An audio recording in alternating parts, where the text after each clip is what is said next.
Hi, I'm Kevin, and on behalf of ExpertVillage.com, we're going to put a foot, do some trimming on our bowl.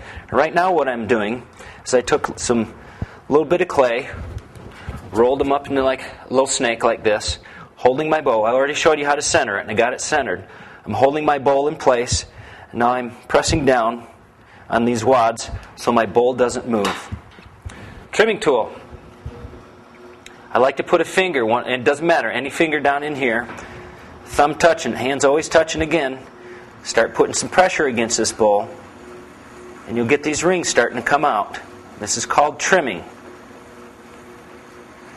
And you can start in the middle, bring it up all the way up here like that. Sometimes you got to do a little bit more, sometimes less. Here's a good idea. Put a little ledge right here so that if you have a runny glaze, just like that, if you have a runny glaze, you can use your finger or a tool, get that out. If you have a runny glaze, little shelf will hold it there so you don't have to pay a glaze run fee. Let's do a little foot on here. Just like that. Take your finger, round out. We don't want any sharp edges. And boom, we're done.